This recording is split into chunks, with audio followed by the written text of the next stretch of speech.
Então, 24 de abril de 2020, sexta-feira à noite, são 19 horas e 54 minutos. Nós vamos para a segunda parte da aula de modificação da Constituição.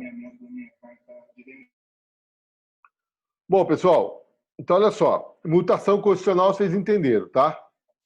Agora, presta atenção. Quando a Constituição foi promulgada em 1988, o legislador constituinte originário ele já previa que algumas alterações deveriam ser feitas e que ele estipulou um prazo de 5 anos. Assim, ó, daqui a 5 anos, se o Congresso Nacional quiser fazer, ele pode fazer emendas de revisão. Porque, veja bem, a mutação constitucional não altera o texto da Constituição, altera o sentido da norma construída pelo intérprete. Tudo bem para vocês? Ah, faltou falar uma coisinha para vocês.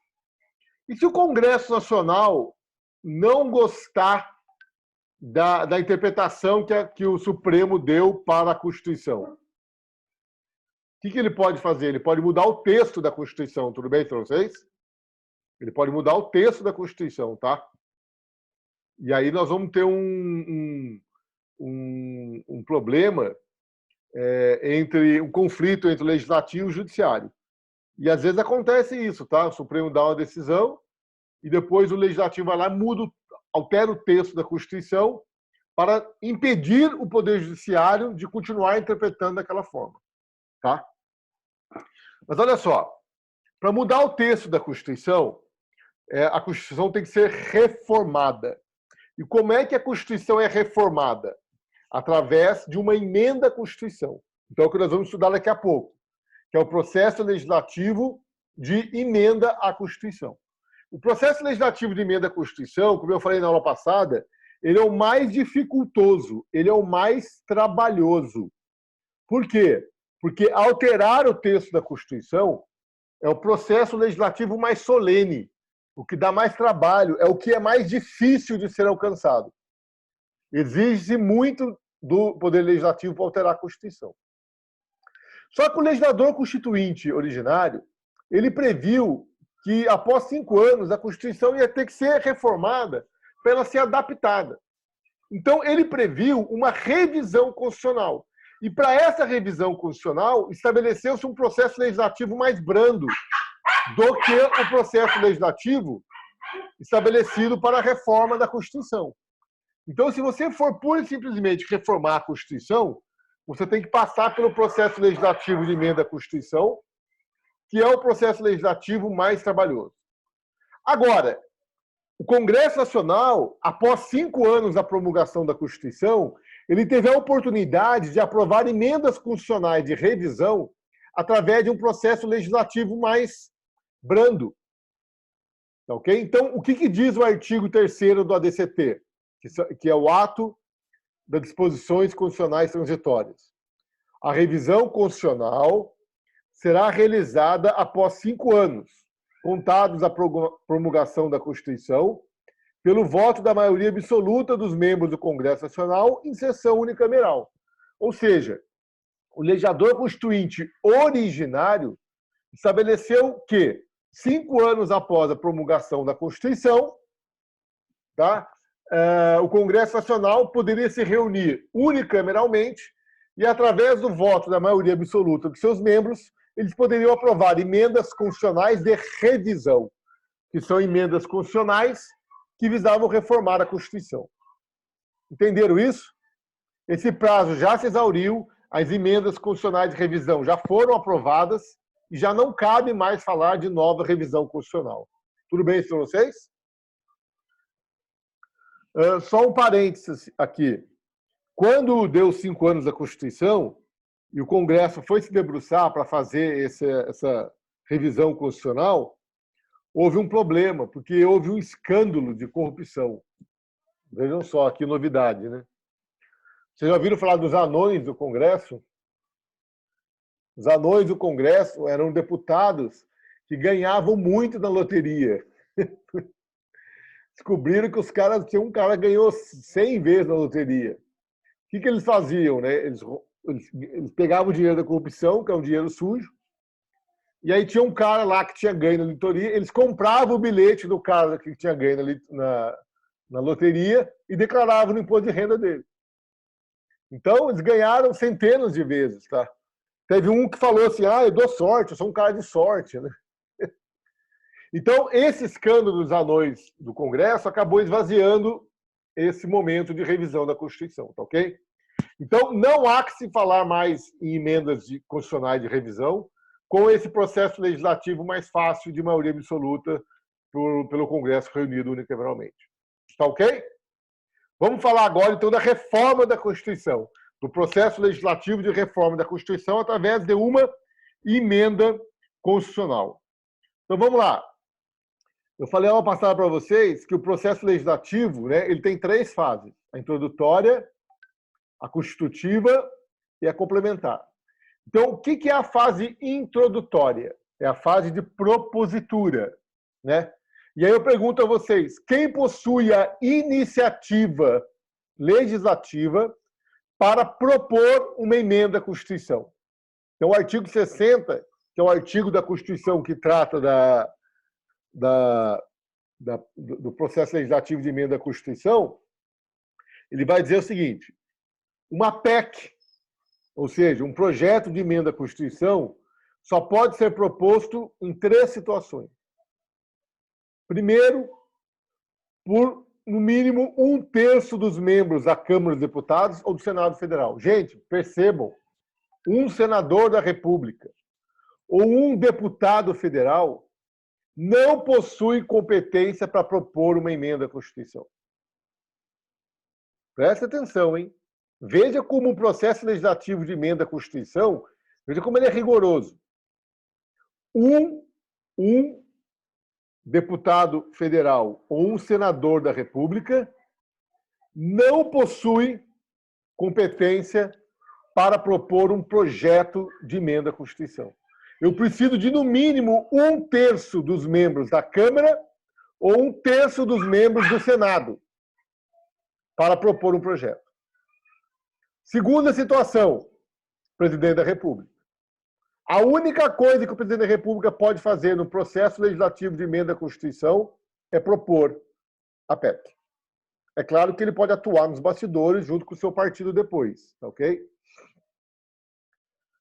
E terceiro, de mais da metade das assembleias legislativas das unidades da federação, manifestando-se cada uma delas pela maioria relativa de seus membros. Cada uma delas pela maioria relativa de seus membros. Vejam, gente, como o processo de emenda à Constituição ele é dificultoso. Até a iniciativa legislativa é dificultosa. Somente 1/3 dos membros da Câmara ou do Senado, o presidente da República e a maioria das assembleias legislativas das unidades da federação podem propor um projeto de emenda à Constituição. Entendido isso? É difícil ou não é difícil? É difícil. Agora, proposto o projeto, ele vai ser remetido para o Congresso Nacional. Então, a fase constitutiva se passa totalmente no âmbito do Congresso Nacional. Aí vai começar pela Câmara dos Deputados, ou, se a PEC foi proposta por 1/3 dos senadores, daí vai começar pelo Senado. Agora, vejam só, o texto da PEC tem que ser aprovado pelas 2 casas, em 2 turnos, e pela concordância de 3/5 dos membros de cada casa. Então, vamos imaginar, o presidente da República envia uma PEC ao Congresso Nacional, cai na Câmara dos Deputados. O plenário, é claro que vai passar pelas comissões, tá ok? Vai ter discussão, vai passar pela CCJ, vai passar pela comissão temática, o projeto pode sofrer alterações. Bom, vai chegar lá no plenário. O plenário vai ter que votar para ver se aprova a PEC.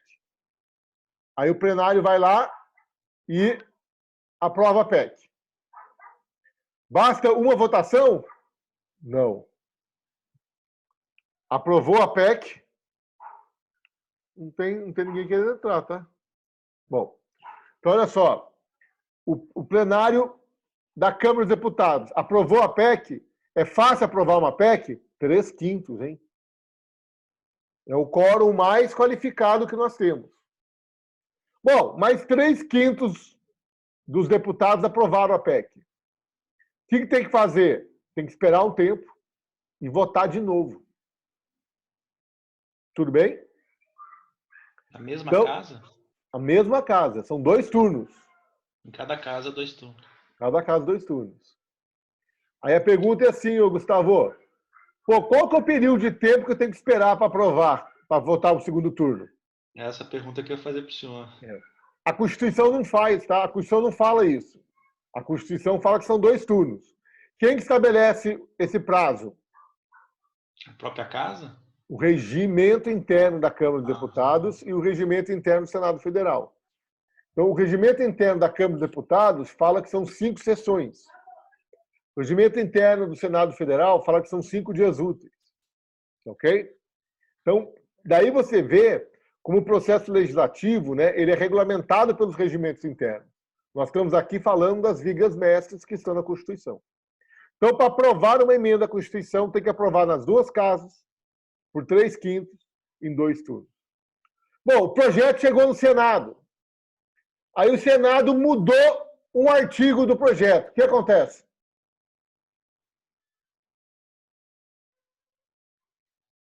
Recomeça tudo de novo. Volta para a Câmara tudo de novo. A Câmara vai ter que aprovar de novo tudo. Aqui não tem casa iniciadora e casa revisora, como eu vou explicar para vocês no processo legislativo ordinário. Aqui, todo o texto tem que ser aprovado pelas 2 casas. Ok? Ah, voltou para a Câmara e a Câmara muda de novo. Volta para o Senado. Não sei se vocês se lembram, mas na reforma da Previdência, quando ela foi para o Senado Federal evitou de fazer reformas, de mudar o texto, porque senão tinha que voltar para a Câmara de novo. Eles queriam aprovar rapidamente. Aí eles aprovaram o que estava na Câmara e proporam uma nova PEC, mas para dar celeridade ao processo. Tudo bem? Coloquei aqui, ó, não há sanção do presidente da República, hein? Não vem com essa conversinha de presidente da República sancionar a emenda à Constituição que não cola, hein? Não há sanção do presidente da República, tá? Então, aprovado pelas 2 casas do Congresso Nacional, o que acontece? Vamos passar para a fase complementar, promulgação e publicação. Quem é que vai fazer a fase complementar? A mesa do Senado e da Câmara. Então, a mesa do Senado e a mesa da Câmara, elas se reúnem, elas promovem a promulgação e a publicação da emenda à Constituição. Tá certo, gente? Entenderam como é que funciona o processo legislativo de emenda à Constituição? É claro que eu estou mostrando para vocês aqui o que está na Constituição, que são as vigas-mestres desse processo. Para vocês entenderem as minúcias desse processo legislativo, vocês têm que ir lá e analisar o regimento interno da Câmara e do Senado. Tá ok? O Supremo ele pode imediatamente dar a jurisprudência dele para uma determinada lei que foi aprovada ou ele tem que aguardar um certo tempo também? Não. Publicou a lei, já pode. Já pode. É claro que tem que ser provocado, né? Não sei se você se lembra, mas teve o Código Florestal, né? Logo que o Código Florestal entrou em vigor, 15 dias depois, o Procurador-Geral da República ajuizou 3 ações diretas de inconstitucionalidade. Então, isso aí tem que esperar publicar. Às vezes, nem precisa esperar publicar, tá? Eu vou explicar para vocês daqui a pouco. Eu coloquei aqui, gente, para eu não esquecer, tá? O princípio da irrepetibilidade. O que diz o princípio da repetibilidade?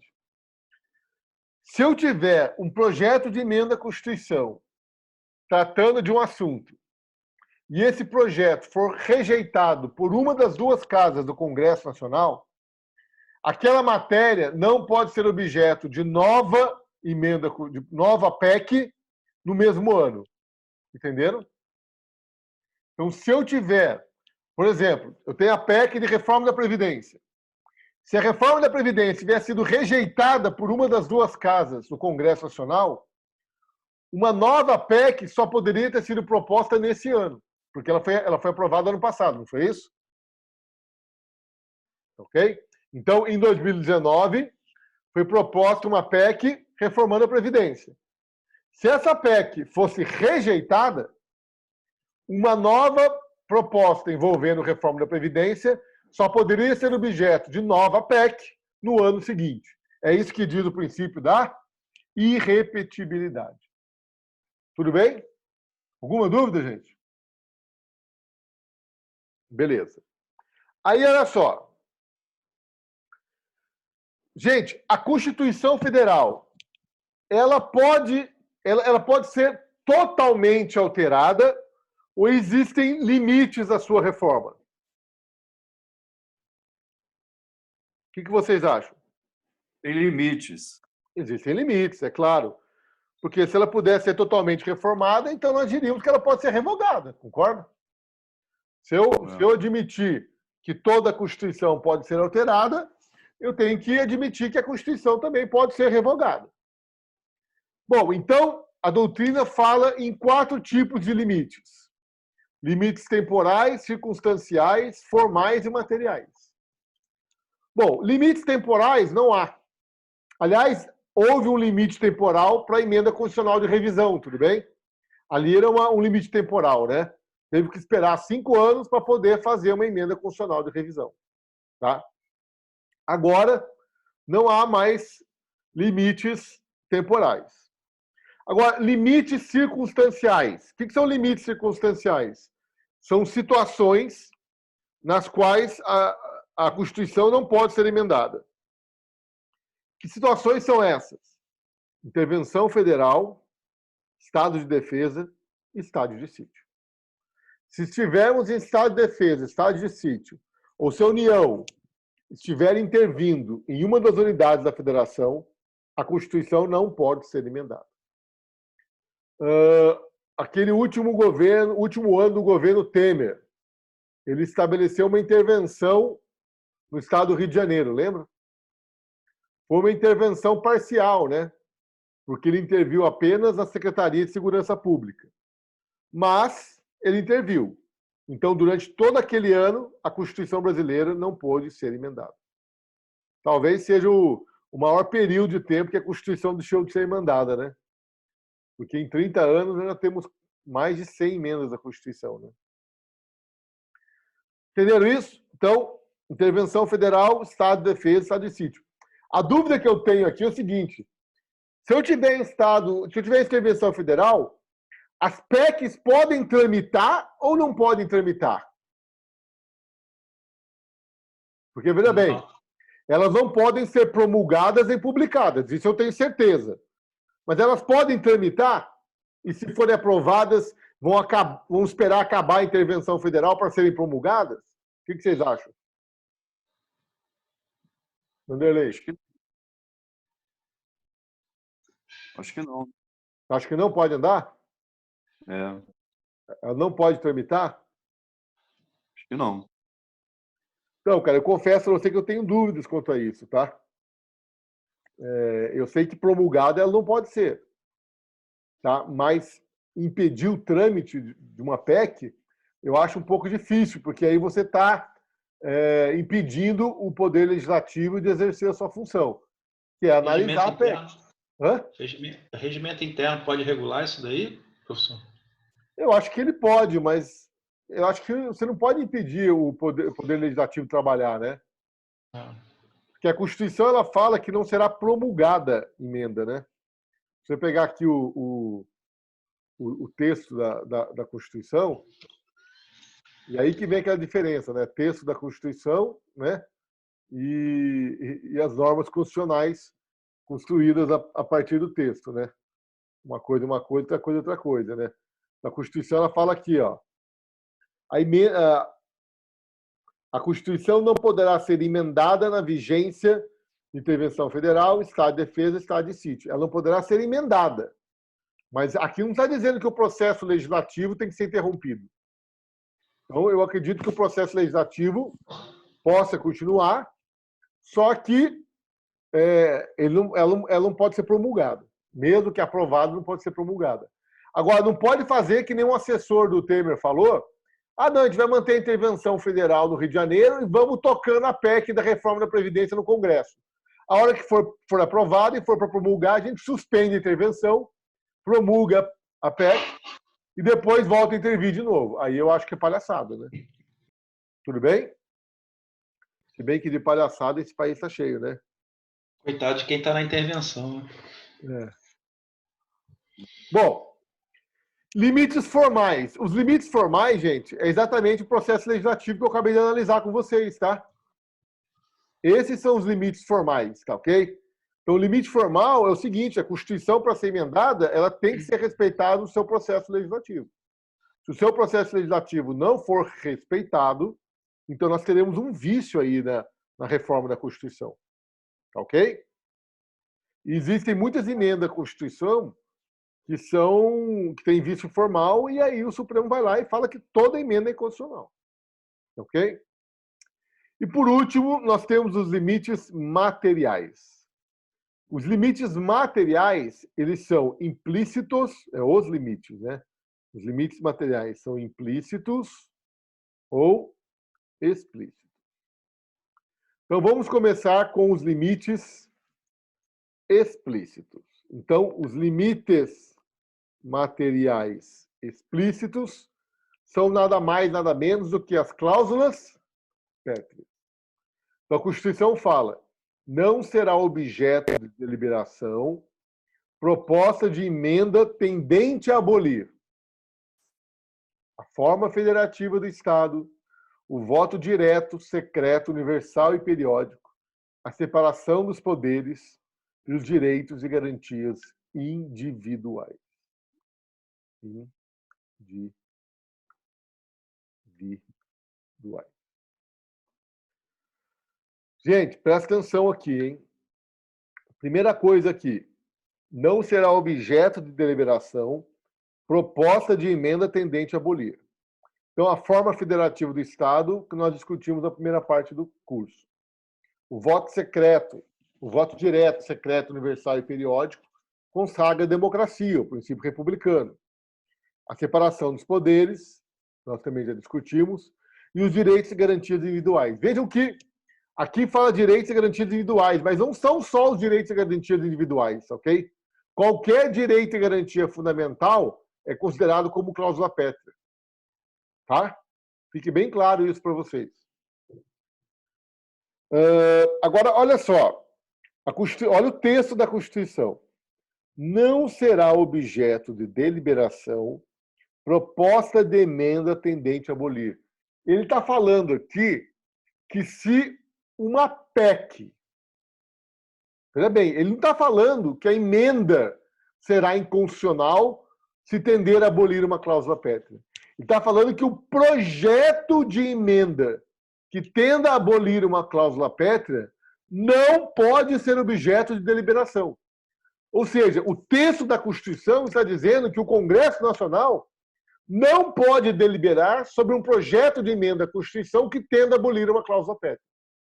Então, eu pergunto aos senhores: se uma PEC estiver tramitando no Congresso Nacional e eu entender que ela fere uma cláusula pétrea, eu posso propor uma ação para impedir o Congresso Nacional de deliberar sobre essa PEC? Sim. O que vocês acham? Sim. Mas, ao fazer isso, Gustavo, eu não vou estar ferindo uma cláusula pétrea, que é a separação dos poderes.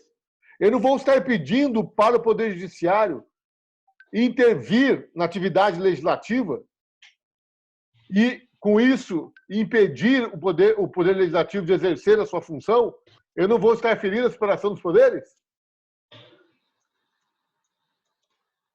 Entendeu a minha pergunta, Gustavo? Sim, entendi. Mas ele é o papel dele justamente é esse, né? O guardião da Constituição, né? Não, mas a PEC não é emenda ainda. A PEC não é nada. A PEC é um projeto. Se o Supremo Tribunal Federal der uma ordem judicial, impedir o Congresso Nacional de deliberar sobre uma PEC, mesmo que sob o fundamento de que essa PEC tende a abolir uma cláusula pétrea, Ele já automaticamente não está ferindo a separação dos poderes? Ele não está impedindo o poder legislativo de exercer a sua função?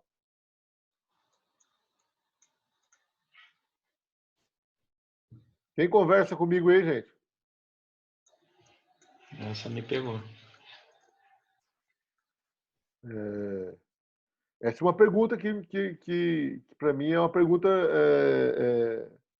bem pertinente, tá?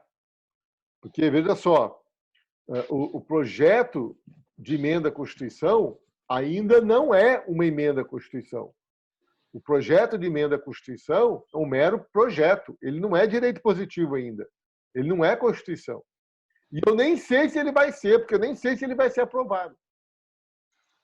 Então, eu tenho muito receio dessa atitude do Supremo de impedir o Congresso Nacional de deliberar sobre uma emenda, mesmo sob esse argumento, que ele tende a abolir uma cláusula pétrea, porque eu penso que, ao fazer isso, o próprio Poder Judiciário já vai estar ferindo uma cláusula pétrea.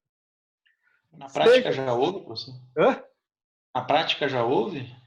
Então, o Supremo ele aceita mandado de segurança interposto por parlamentar com esse fundamento. Ele aceita, tá? E ele julga. Mas é muito difícil ele impedir. A afronta à cláusula pétrea tem que ser muito berrante, entendeu? Porque senão o Supremo não vai arrumar essa briga com o Congresso por causa de uma coisa qualquer, entendeu? Tem que ser uma afronta muito grande. Mas aí tem que ser só no explícito, né? Provavelmente no outro caso de limite material já não posso fazer isso. Não, né? pode também. Pode também? Pode também. Bom, falta 10 minutos, eu vou falar dos implícitos rapidamente, tá? Entenderam, então, as cláusulas pétreas? Eu confesso a vocês que cláusula pétrea, às vezes, ela traz problemas, tá? Por quê? Porque, às vezes, a cláusula pétrea, ela amarra o futuro ao passado. Por exemplo, se for aprovada uma emenda à Constituição dizendo que a pessoa tem que cumprir pena, tá? Após a condenação em segunda instância, o Supremo pode entender que essa emenda fere uma cláusula pétrea. Porque, gente, a emenda à Constituição, ela pode conter um vício material, que é ferir uma cláusula pétrea. Entenderam? Ela pode ter esse vício material.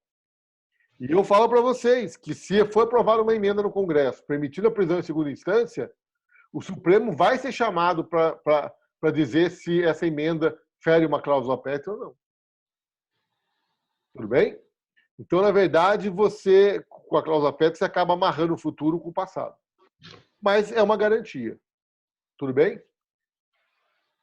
Agora, se eu quiser mudar mesmo a cláusula pétrea, daí eu faço uma revolução, derrubo a Constituição e coloco outra. Quantas Constituições já não foram derrubadas no Brasil, não é verdade? Quantos decretos, eu expliquei isso para vocês, quantos decretos já não derrubaram Constituições? Então, isso aí é um problema, tá? Tem a cláusula pétrea, de repente o cara vai derrubar a Constituição por causa de uma cláusula pétrea. Bom, e os limites implícitos, né? E os limites materiais implícitos. Então, é a própria titularidade do poder constituinte originário, tá? É um limite material implícito, ou seja, eu não posso outorgar a outra pessoa fazer uma nova Constituição. Tá? É um limite material implícito. A titularidade do poder constituinte derivado, eu não posso permitir que outra pessoa altere a Constituição, além daquelas que já estão previstas pelo legislador constituinte originário.